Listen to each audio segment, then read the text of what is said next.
Welcome to Soul of Travel. I am so happy today to be joined by Norie Quintos, and she is a consultant for the travel industry, helping destinations and brands tell their stories, and also an award-winning journalist. And in general, someone who really inspires me with your focus on Indigenous tourism, regenerative travel, DEI in the space of travel, as well as the focus on transformational travel, which is where we connected, feels like eons ago at this moment, but I knew we happened to both be participating in a circle, kind of a support circle at that point within the transformational travel community. And I really resonated with what you shared, and just have been grateful to have you in my hemisphere since then. And so welcome to Soul of Travel. I'm so happy to get to share your story today. Thank you so much, Christine. That does seem like quite a while ago, but it really was only a year or two ago, I think. Yeah. Yes, I have no longer any context for time, but it's been so good to have communities like that forming over the past 2 years, because I think they have really amplified the positive traits and characteristics of this industry and really shown us what can happen when we come together. And I think that's one of the things that have been kind of the beauty of this period of time. And I think that's something that we'll end up talking about later on in our conversation. But as we get started, Norie, I would just love to give you the opportunity to introduce yourself, tell our travelers, I'm ready to travel. I know. Well, Tell our hopefully they will be listeners travelers. what a little bit about your background and who you are in the space of travel. Sure. Thank you so much, Christine. First of all, again, thank you so much for inviting me. I know it's been, we've been talking about doing this, and so I'm very excited that it's finally happening. Very briefly, I'm a travel journalist, I'm an editor, and I'm a communications consultant. Much of my career has been spent at National Geographic, most of it as executive editor of Traveler magazine. But these days, I am more of a contributing editor. I write stories, I edit books, I do special projects, mostly for Nat Geo, but also for other outlets as well. And for the last 6 years, I have been a communications consultant. I started my own business about 6 years ago, and I help raise the profile and tell the stories for destinations and other travel companies. I have also recently been leaning into my work more as a volunteer, using my privileged position in this industry that I love so much as an advisor or as a board member to organizations like the Adventure Travel Conservation Fund, which I hope we'll talk about a little bit later. Also to Giving Way, which is a social enterprise that connects nonprofits with donors and volunteers based in Israel. And Transformational Travel Council, which is a mouthful, which I know you've been involved in, and have several of your guests. So I think that gives you an idea of the kinds of the areas of travel that I'm particularly passionate about. And as I mentioned earlier to you, I foster dogs for a local rescue. And my 19th dog, Margot, is currently hoping to get her adopted by the end of this week. I bribed her with a Chewy toy, so hopefully she'll be quiet for us today. Yeah. Excellent. Well, thank you for sharing all of that. I think there's so many parts of the tourism industry that we have both been drawn to in our career and have a very similar outlook. And I think maybe an outlook that we've had before the perspective of responsible or sustainable travel or community-based tourism, before all those categories existed. I think that was both places that we have been naturally drawn to, but I think it's definitely been great over the last 10 or 15 years where there's been more focus, and certainly over the last 2 years in those areas, to really get to spend time bringing attention to that. So that's what I would like to spend our time talking about today, those areas where our passions intersect. And you mentioned earlier that we have been trying to make this happen for a while, and we were going to talk in November, but you had the amazing opportunity to travel to Colombia with Tourism Cares, which is another organization that I think we both really feel excited about the work that they're doing. I would love for you to kind of begin our conversation talking about that experience, and we can kind of use that as a way to share with our listeners some of these ideas of slow travel, community-based travel, and what that really looks like in action. So maybe you could begin with some of the experiences that were really memorable or inspiring. Yeah, thanks for that. So yes, back in November, I went on a trip to Colombia, specifically Medellin, with Tourism Cares, which is an organization that also based in the travel industry, giving back to the destinations. And what was amazing about that trip is that it was really focused on community tourism, which is community-based tourism, which is we throw around these words a lot. So what is community tourism? And that can be a complicated answer. But essentially, the quickest way to think about it is tourism that involves the community, that the community is a complete partner with, and that essentially leaves your money, as much of the money that a tourist spends, with the local community. So, and there are many faces to that, obviously, but one example that I thought really was stark in my mind is I met somebody named Diego Calderon, who was a birder and a birding guide. And about 20 or 30 years ago, he was kidnapped for about 3 months by the FARC guerrillas in Colombia. And he was luckily released.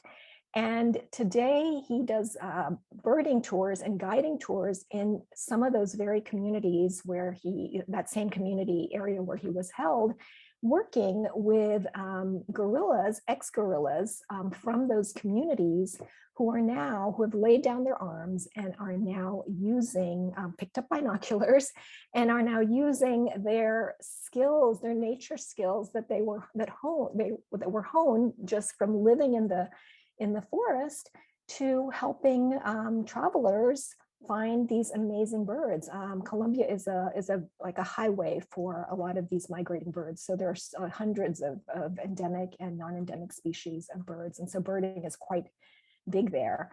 And, to be confronted with that amazing possibility, the possibility of what travel can do, is really, was really kind of stark for me, that it can help to heal kind of societies that have been riven by violence for decades. And that's just one way that community tourism can work. And so that was something that was really quite interesting to me. Yeah, I feel like when I travel, I end up always finding an organization like that. And I think because when you connect with a community-based organization, it really does tell you this other story to a destination that we don't always get when we are kind of seeking the highlight reel, or the things that we think we went for, the flashier moments or things like that. You end up finding these other parts. And then for me, that became more intentional, where like I kind of never worried about what you're supposed to be seeing in a destination, and I went to see what the destination was going to share with me.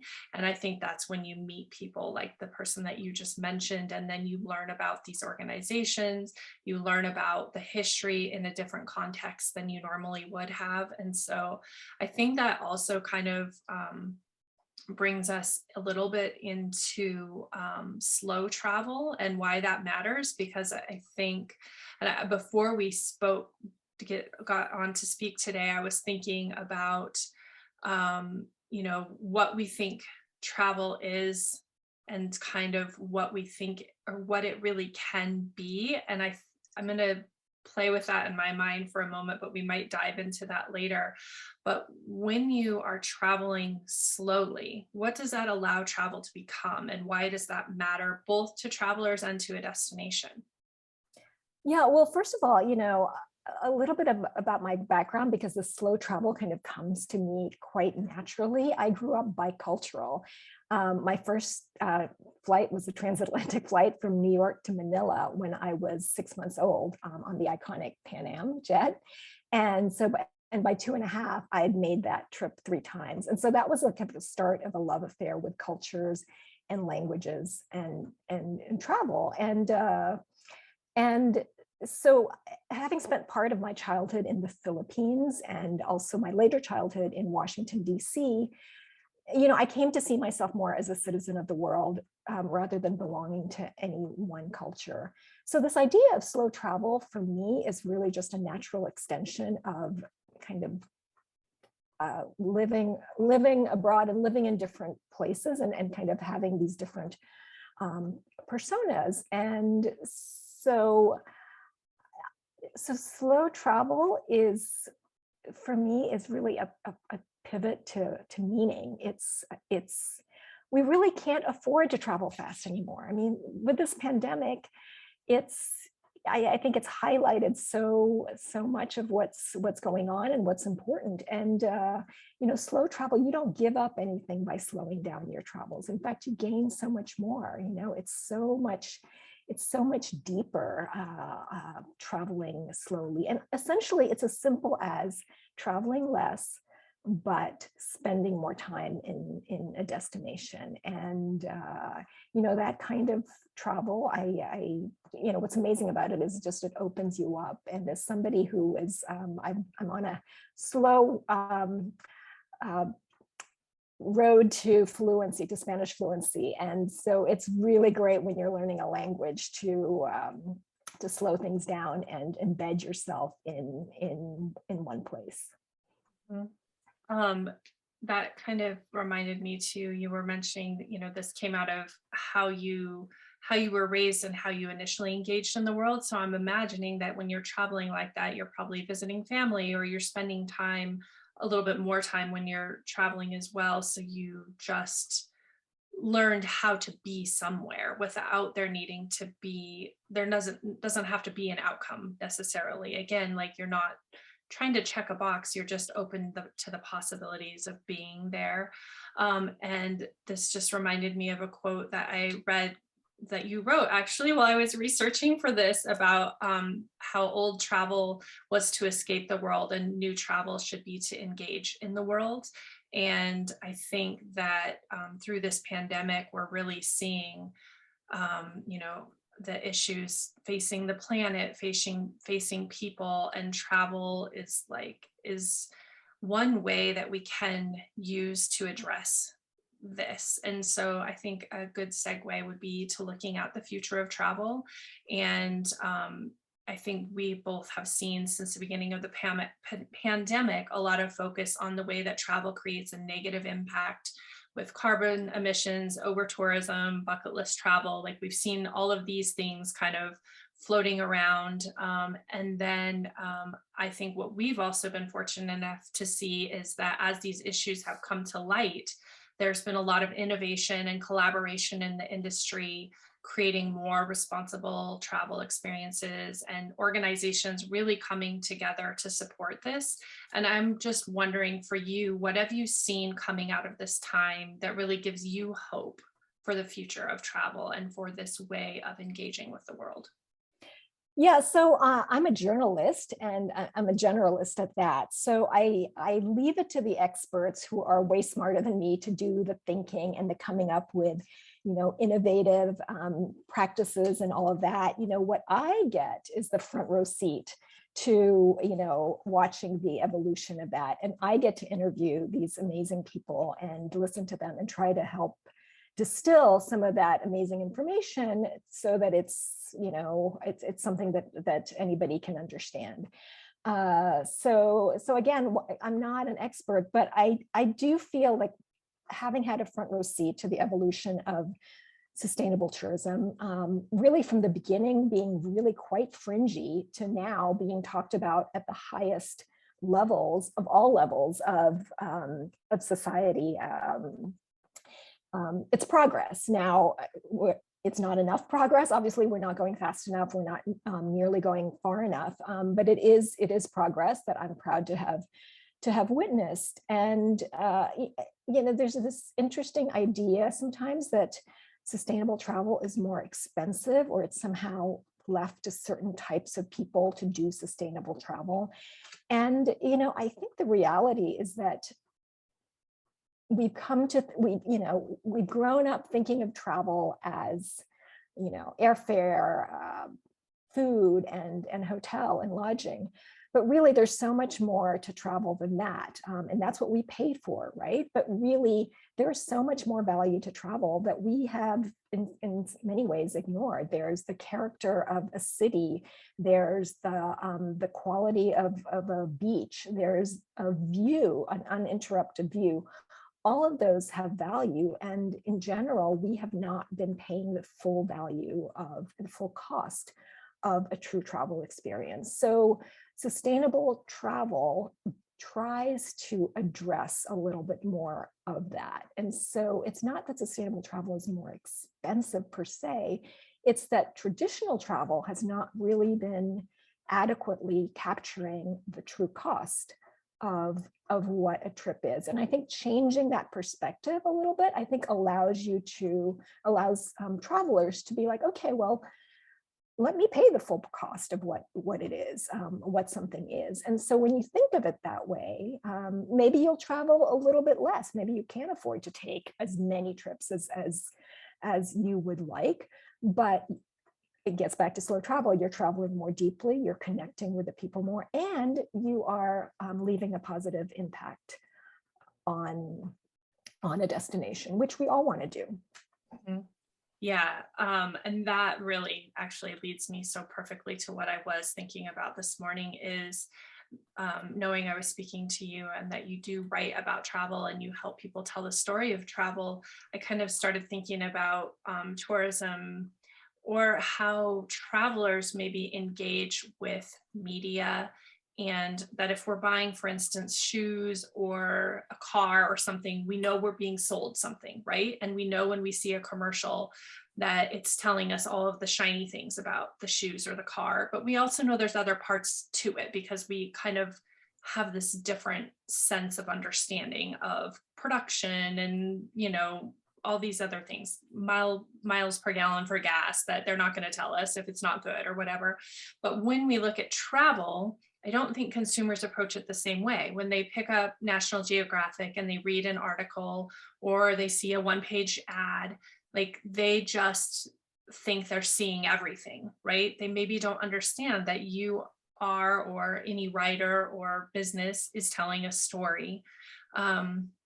And I think for a long time, that story has been one of, again, going back to your comment, the travel was about escape, and it was about like maybe this glamour or relaxation or these moments, but it didn't always tell the full story.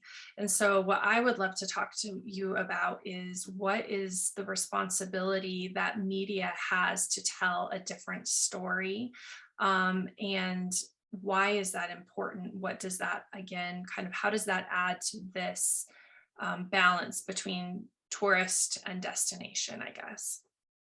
Yeah, and the truth is travel is still all those wonderful things that you mentioned. Yes. So it's not to change any of that, but it's really to add more context and to, connect it to kind of our real lives and to engage again to engage, not merely to escape. But everybody knows that the planet is in crisis and that the travel has been implicated in that. Our industry, the travel industry, contributes between 8 to 11% of global carbon emissions. So, and we know that the way we have been traveling is unsustainable in the long run.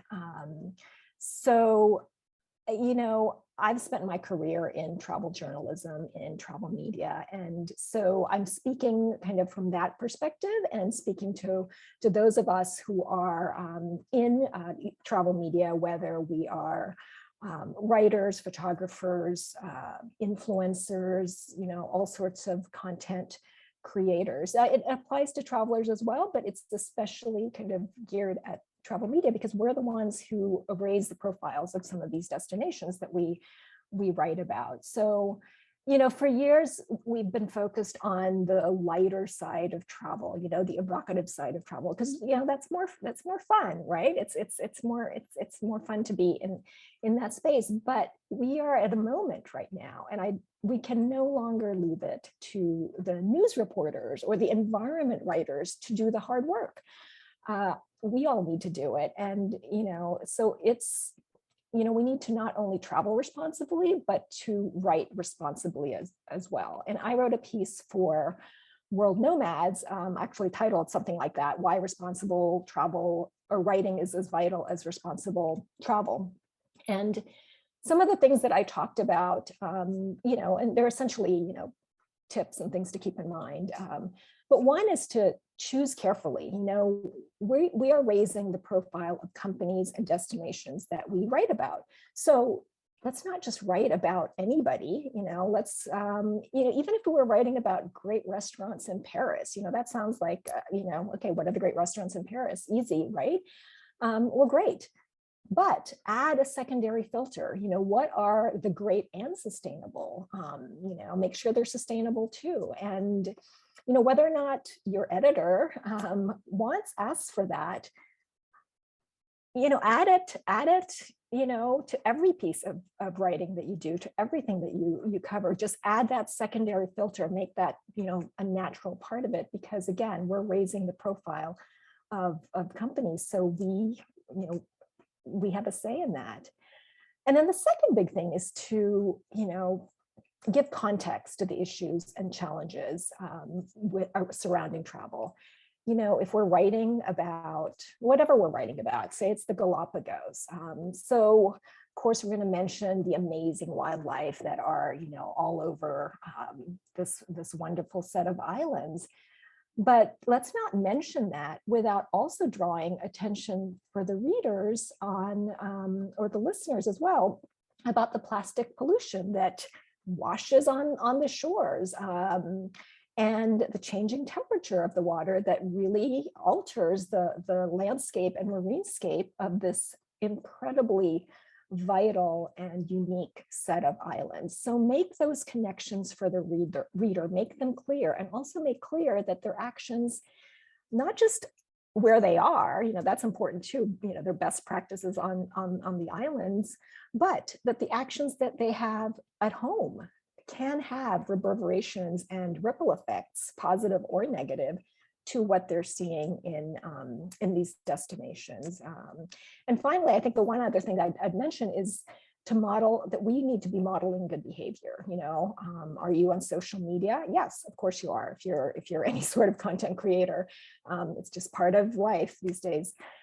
And what are your photos saying? What are your images saying without you ever saying anything? And I see still too many images of so-called influencers and content creators, and they're cradling wild animals. They're sipping smoothies with plastic straws. They're taking selfies with potentially vulnerable local children, without context or explanation. Maybe there's a good explanation for why that is.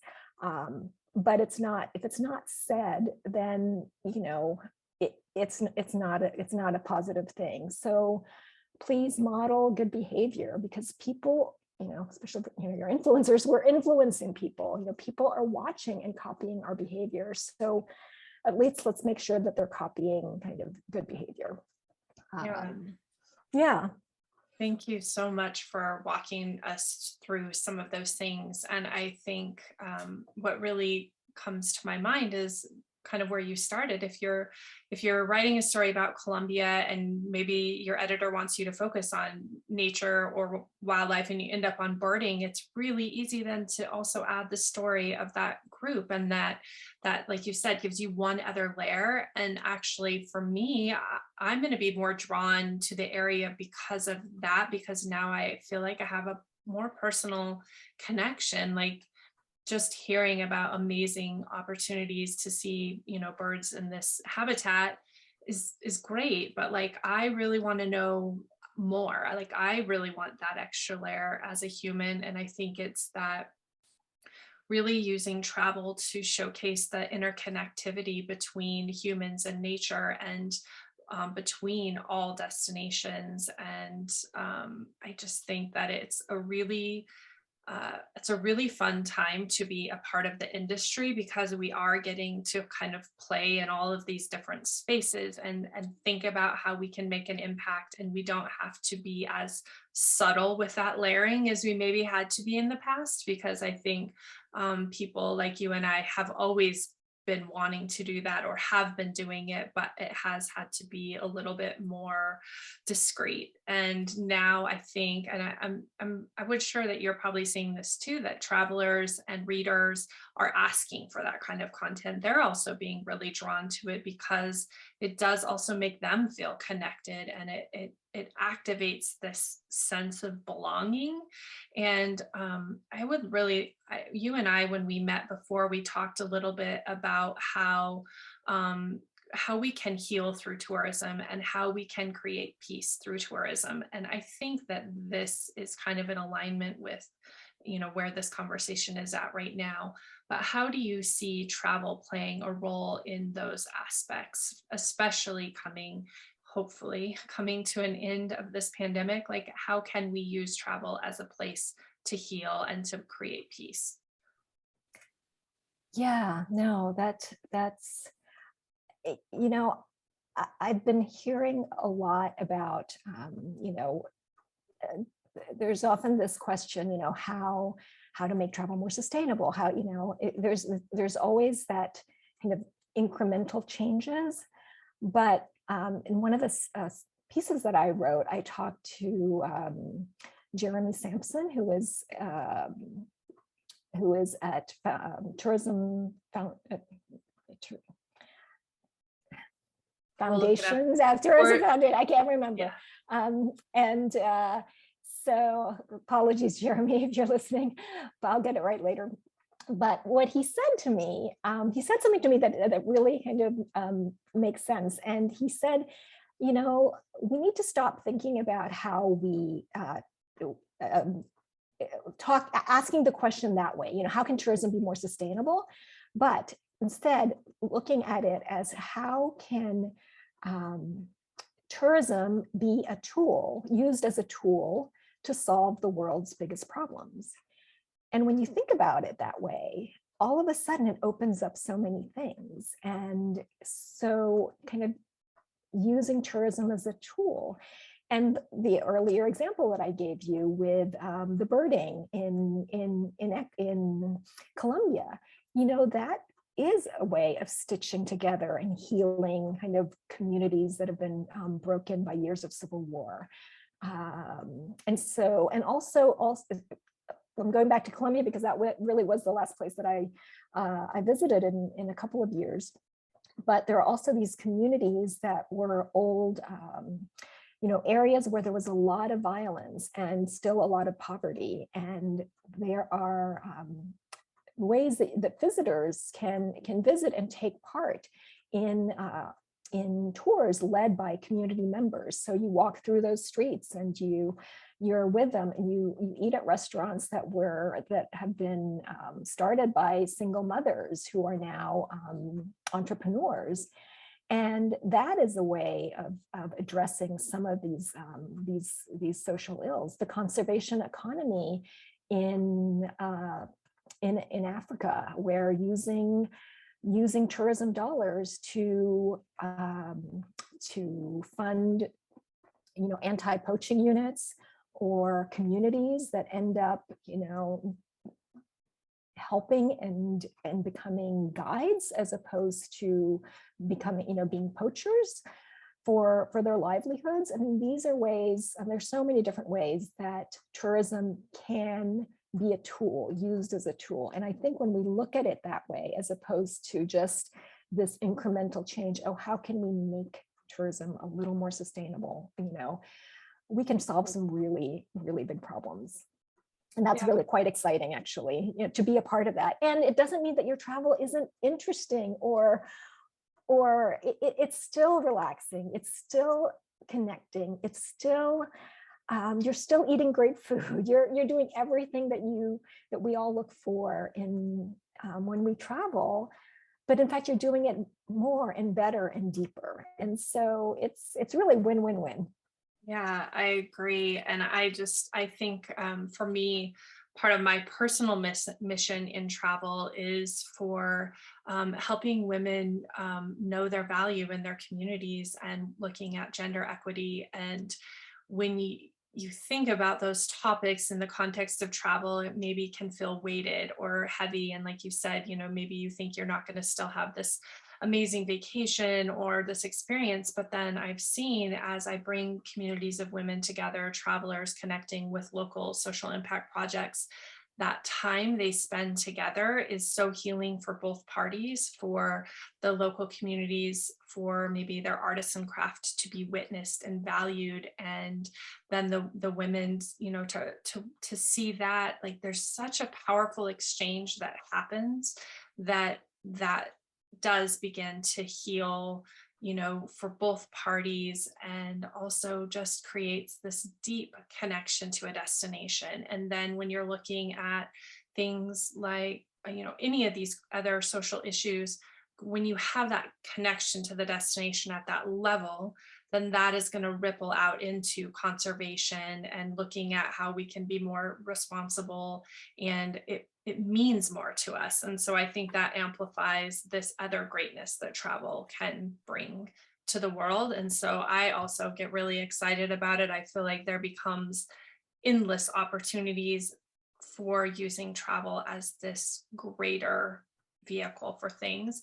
I did just want to mention, I looked up Jeremy's information because I also know him, and Travel I felt bad that I Foundation. couldn't think of it. It's the Travel The Travel Foundation. Foundation, yes. And he's Thank also you. the chair of the Future for Tourism Coalition, which that is another type of organization that I think we've seen come out of this time, where community members, where professionals have been saying, what else can we do? And I have loved that this has meant, like, not what can we do alone, but what can we do together? And so bringing all of these organizations together to examine how we can show up differently. And I know you've been a part of that. You mentioned you've been sitting on a few boards, and you also mentioned the Adventure Travel Conservation Fund. Would you mind sharing a little bit about that aspect of travel, and what that adds to deepening this kind of purpose, and what we can do with travel? Yeah, for me, one way of dealing with so many of the changes around the world that are happening that are out of my control. There's the pandemic, kind of the assault on democracy all over the world. There are huge things happening, and I know good people are working on it, and I'm doing my small bit. But what's been really helpful for me is to actually dive in a little bit in the areas where I know I can make a little bit of a bigger difference. And, it's, for me, it's a way to, not just keep my sanity, but actually to keep me engaged and actually really quite hopeful about the future. And so, I'm really excited to be involved in some of these great organizations. Recently, like about 300 or more travel companies, tourism boards, and destinations, and little old me, signed the Glasgow Declaration of, it's a mouthful, the Glasgow Declaration on Climate Action in Tourism. And it's the first commitment from the travel industry to cut carbon emissions in half by 2030 and reach net zero by 2050. Now, there's a lot of issues with that. Obviously, people are saying, it's just, is it enough? Is it just kind of mumbo jumbo? I'm not going to wade into that, but, I can say that it's nice to see the industry, as well as people such as you and me, come together to participate in that. And it's really important to remember, places give us so much. So, what is it that we give places in return? So it's kind of like, what can we give back to travel? So besides signing that declaration and the Tourism Declares, which is a similar declaration. I've also joined 1% for the Planet, which commits me to donating at least 1% of my salary to environmental causes. And, one can join as an individual and one can join as a company. And it's really quite, I just feel it's wonderful to feel part of that, a growing commitment. And it's also the reason why I am leaning into my volunteer work at the Adventure Travel Conservation Fund, which is a small nonprofit. We give small donations, we grant project grants of about, under $10,000 each to about 5 worthy projects throughout the world. And it's, I call it kind of small, it's small, but big impact. So small projects and big impact. And these, this has ripple effects all over. And so I'm really excited to engage, to be committed to this endeavor. And I encourage anybody in the industry who wants to participate in either this or in some of the other causes that you and I are involved in. It's really a way to feel hopeful and to be doing something and to actually make a difference, because it's sometimes hard to feel like you're making a difference when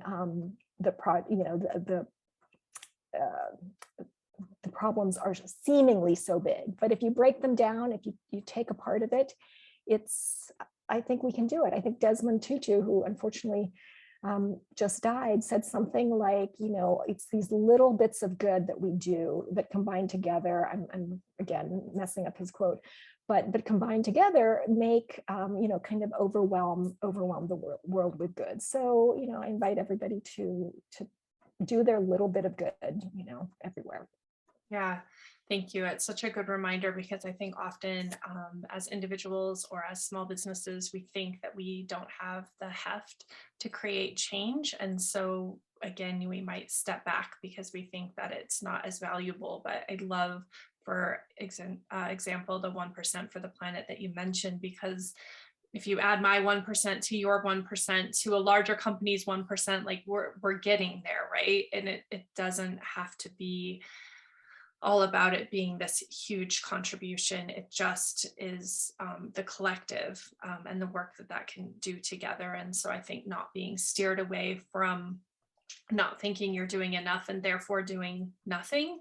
And this reminded me too, when we connected earlier, we were talking about like, what is this rethink that we can have both professionally and personally, and what is something we can do to make us feel empowered. And you had mentioned that you started composting, and that this was kind of your like big rethink and your reframe and like this one action step. But I think it's really powerful to have experiences like that. And I don't know if you would mind sharing that story, but I think it's just a good example of how we can just take like one step forward without being afraid of all of the other steps around us. Yeah, no, it is. I think there's so many things that we can do. So a lot of my friends have been composting, but they either have big backyards or they, but for whatever reason, I was having trouble getting myself to do that because I live in a small townhouse, I'm busy and all of that.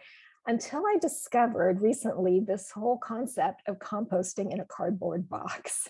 So there's a New York Times article all about it, but the idea is you essentially have a box of soil. Now it's got certain percentages of things in order that you need. So, but it's pretty simple. Once you get it set up, you got this box of soil, you keep it under your sofa or under your dining table. It's in the corner of my kitchen.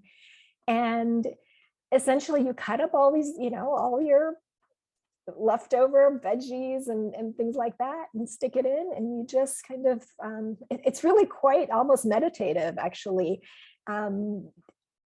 You just turn the soil over, and Christine, it is like magic. I don't know where all the stuff goes, but it just, within a couple of weeks, it's making new soil, and then you can just dump it out, or put it in your potted plants or give it away, or just throw it outside in your, I've got a little small backyard, so I just throw it out there. But it's amazing. And once I started doing it, I thought, gosh, it's really not that hard. And so I think there's so many things that we think can be so much more difficult, but once we pay attention to them, we can do that. And it's one thing I think too that the pandemic has given me. It's given me a little bit more of the space and opportunity and time to take on some of these things that seem so difficult. And one thing I wanted to get back a little bit to our part of our conversation earlier about the good that we can do.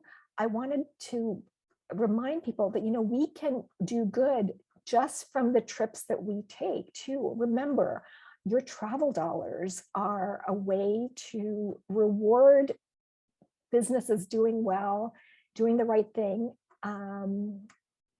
So it's unlike other industries, as a traveler, you have enormous influence with your travel dollars. A typical trip is about between $2,000 and $5,000, for like a week to 2 weeks.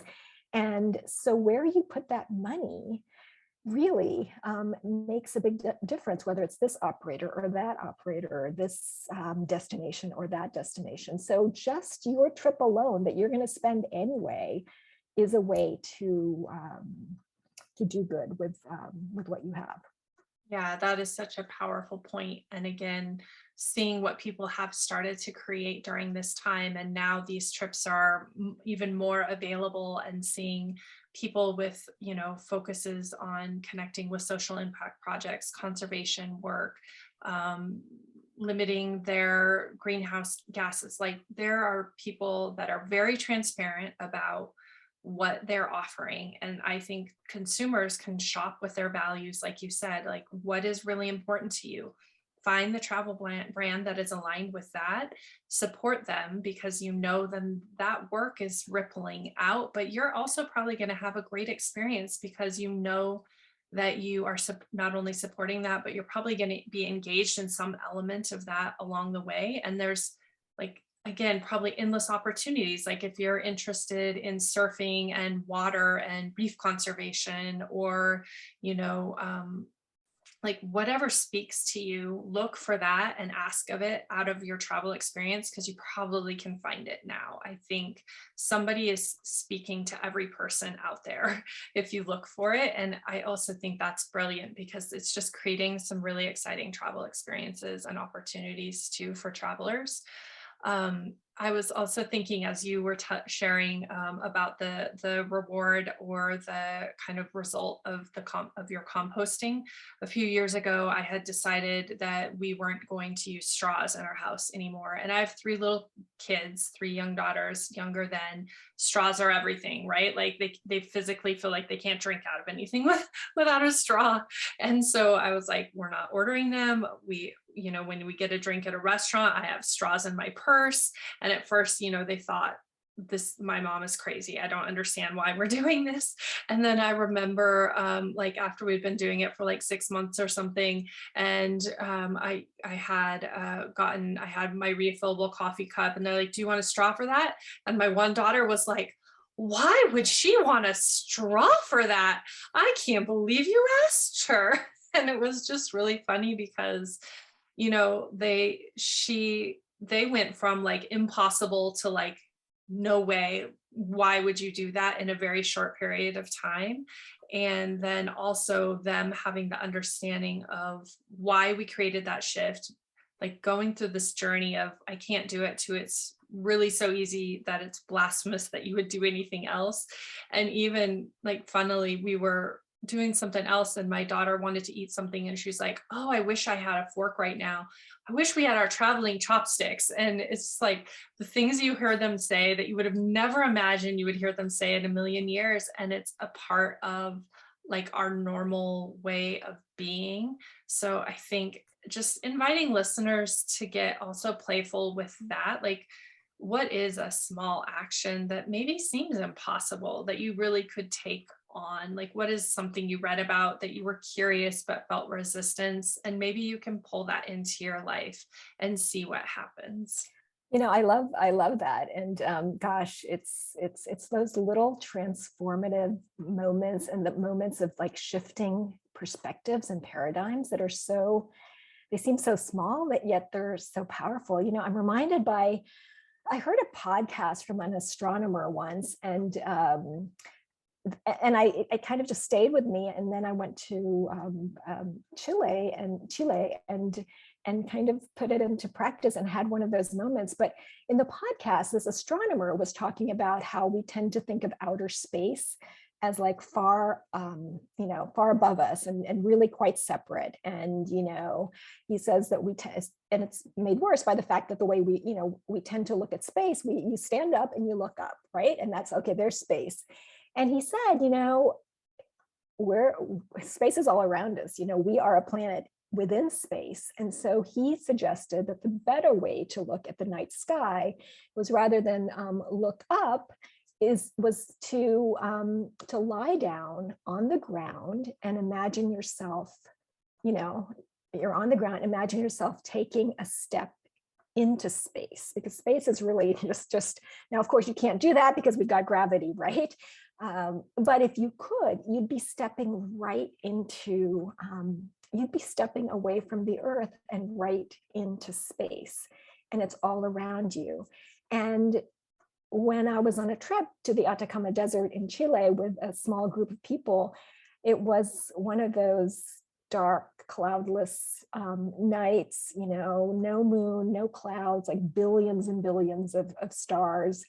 And I shared the insight with this small group that I was with.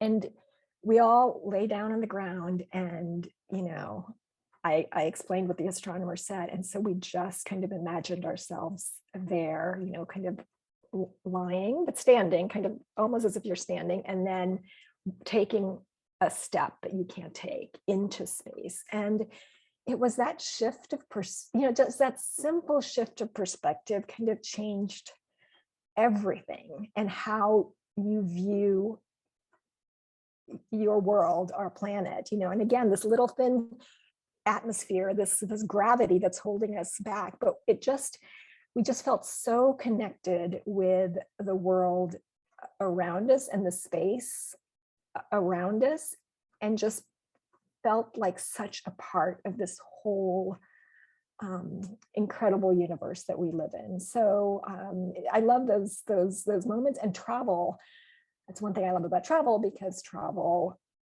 enhances and facilitates those kinds of paradigm shifts. Yeah, because you're really open to exploring an exercise like that. I mean, if you're in your daily life and someone's like, oh, I listened to this podcast and I heard this thing about the stars, you want to lay down and try that, you're gonna be like, well, I don't have time for that. Or Right. you know, like I'm really disconnected from that idea.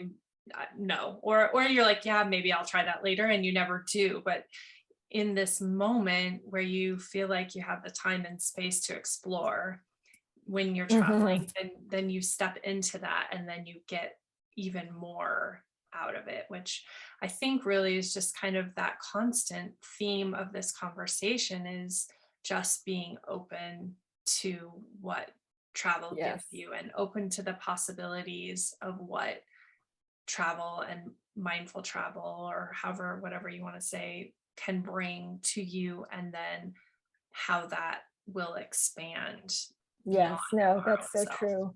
You know, as an editor, as an editor, I look for yarns that go beyond the realm of, go beyond the place to the realm of the universal. That's what makes a good story. So in other words, if I'm looking for a story, tell me a story that's not just about you in one spot, but about all of us everywhere. And I think that's you don't have to be a writer to kind of appreciate that. And you can just be a traveler, because travel, even though we're in one place, in one spot at a certain point in time, it's really not just about that one spot and that spot in that place in time, right? It's really about everything, because you meet people, when you travel, you meet people that are so different yet so the same, and that's what kind of sparks these kind of eureka moments of universality. That's what that connection is. When we talk about connection and travel, it's often that. It's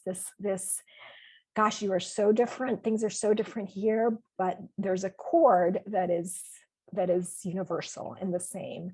And I remember I was on assignment writing the cover story for a Nat Geo Travel magazine about, and the assignment was a story about Banff, Alberta in Canada. And my reporting time was short. And I had a long list of things that I needed to do and see and people to talk to. So I was kind of in this like, okay, I got to do this. I only have this much time. And on my list was to see a bear, preferably a grizzly bear, because that was, it's big in Canada, it's big in Alberta. And so I felt I needed it for my story, which I had already pretty much half written in my head. But try as I might, I couldn't get to see one while I was there. And I talked to my guide. I was, and that's wildlife, right? That's nature. That happens. And so I didn't get to see one. And when I got down to writing, I was writing and I kept thinking, oh, wouldn't it have been great to see the bear? Then I could have talked about it because this is where it fit in my story. And I just kept struggling with the piece until it dawned on me that not finding the bear could actually be the central metaphor for the story, and that it actually made for a better story that I didn't see the bear. And it's more universal, because how often do we get what we want all the time, right? I mean, life is actually full of disappointments and resilience coming from that. And so the story ended up actually being a much better story because I didn't find the bear, and that actually made its way into my piece. And so for me, I think about that, and the lesson in both life and in writing is that that we shouldn't try to force it, and the story will unfold, the trip will unfold, the things that are supposed to happen will unfold. And that's what's wonderful about travel, if we allow ourselves to do that. Because I think too often we try to program our travels so much that we forget to just let travel happen to us. Yeah, thank you for sharing that. I think that's a really valuable lesson, because I think we do often set out with a lot of expectations around our travel, and the disappointment can become the thing you take away from the trip. And what a shame, because you've had all these other experiences, and then to think about, what did the absence of this moment actually mean for the trip? Like, if you had seen the bear on the first day, you kind of would have been done, right? Right. Like, not seeing it, you had all of this time and space to keep looking, and whether you saw it or not, it was this kind of like looking process that maybe was really important about the journey.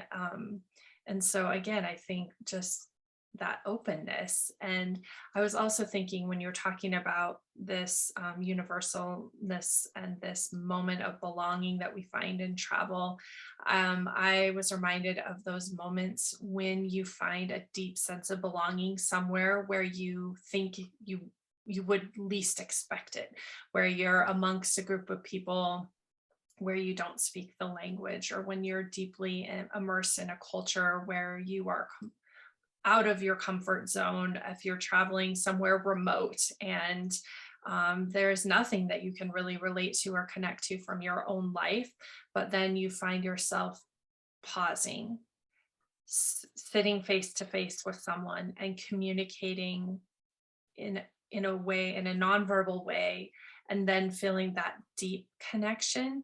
And then you all of a sudden feel this sense of home and belonging. And then I think in that moment also you realize, much like the stars, how deeply connected we all are.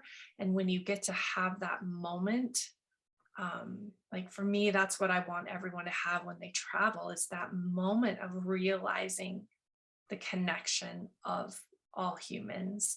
And it's really beautiful. And so I just think that, like you were saying, that finding the way to share that through a story is really powerful for people that don't have the ability to have that experience firsthand.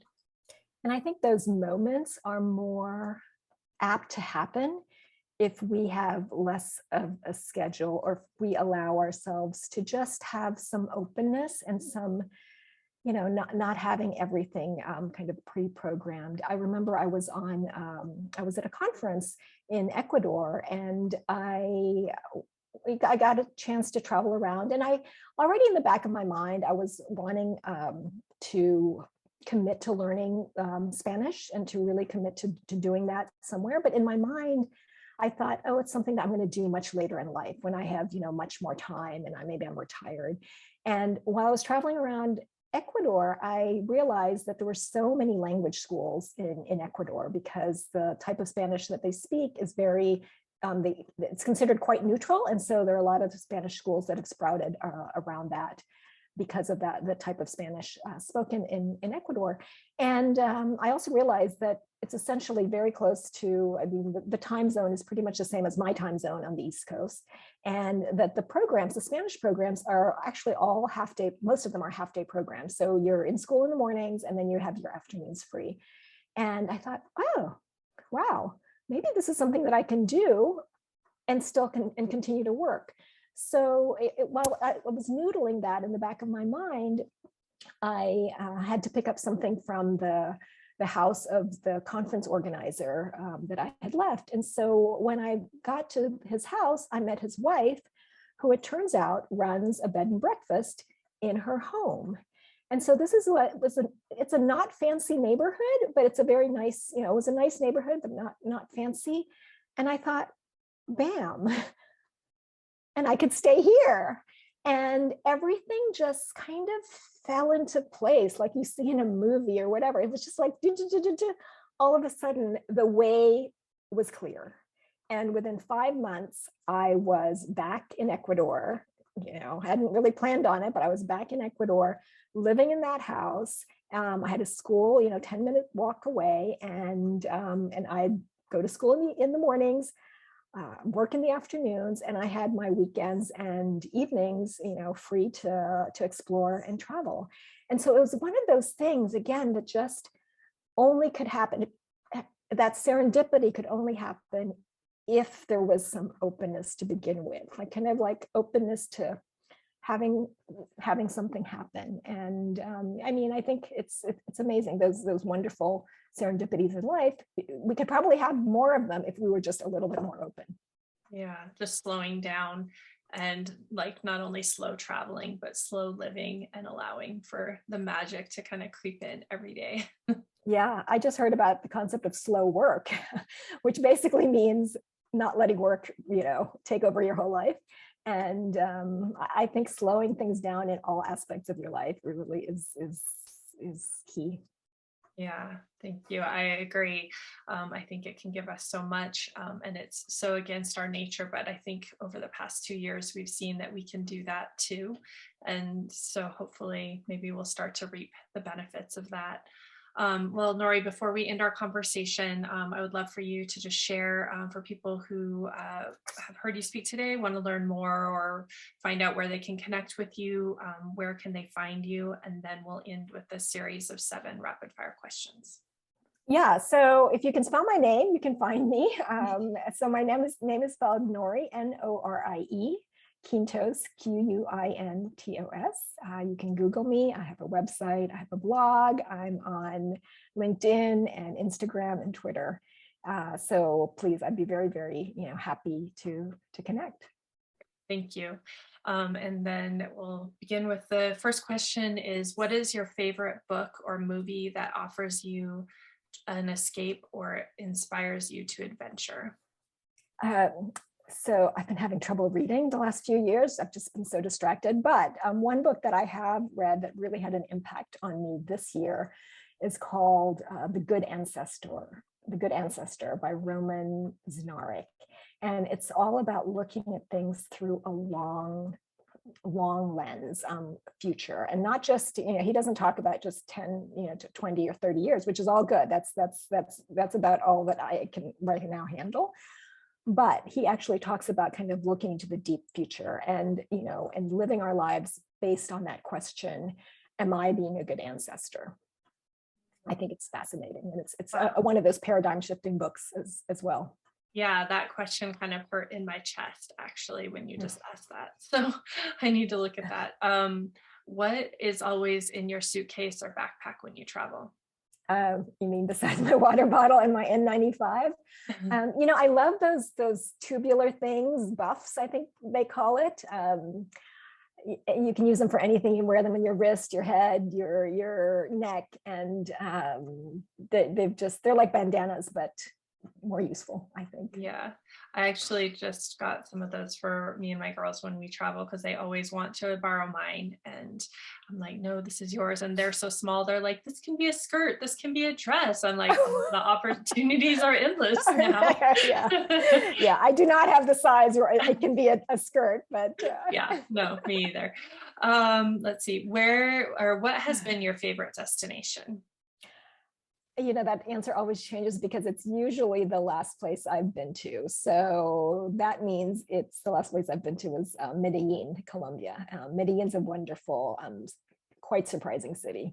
Yeah, I have heard about it a lot through your writings and others that traveled there recently as well. And it's on my list of places I would wish to go, Mhm. which leads me easily to the next question, which is where do you still long to visit?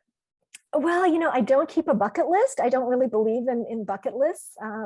So I don't really long to visit anywhere. And it oftentimes the place just somehow appears serendipitously, and it's usually the perfect place. I will say that Canada and somewhere in South America, South America often call to me a little bit more often. Yeah. What do you eat that immediately connects you to a place that you've been? Um, when I was in Ecuador, I could not get enough of this little tiny globular yellow round fruit called uvilla. And I thought I'd never have it again, but it turns out that some groceries actually do sell it for very expensive little packages. And they're called golden berries in here. And so every time I want a touch of, a little bit of nostalgia for Ecuador, I will go pay $7 for a small little package.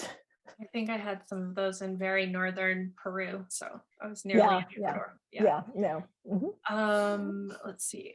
Who was the person that inspired or encouraged you to set out and explore the world?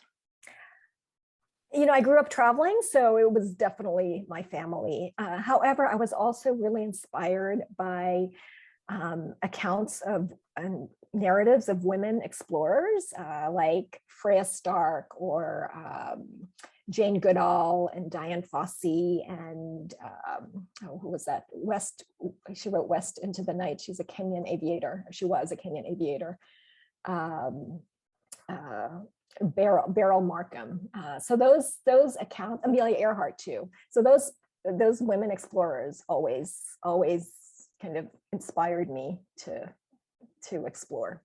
Yeah, I was very drawn to that as well. So I think it combines this idea of, uh, you know, gender equality and travel. And I think I saw it from an early age. And so I was also really drawn to those stories and the possibility that Yes. I could be one of those women as well. The last question is if you could take an adventure with one person, fictional or real, alive or past, who would it be? I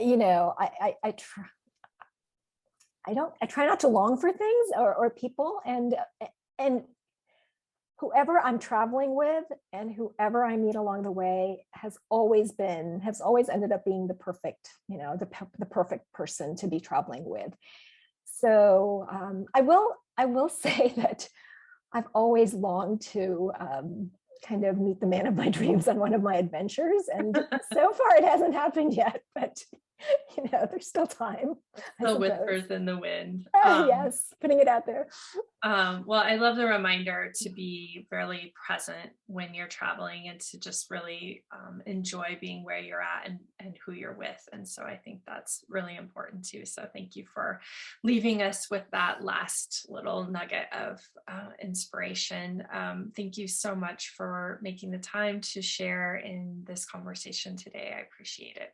No, thank you so much, Christine. I love the community that you've built, and I so respect the work that you are doing to build this community. It's really helping. It has ripple effects, more than you know, I'm sure. Thank you.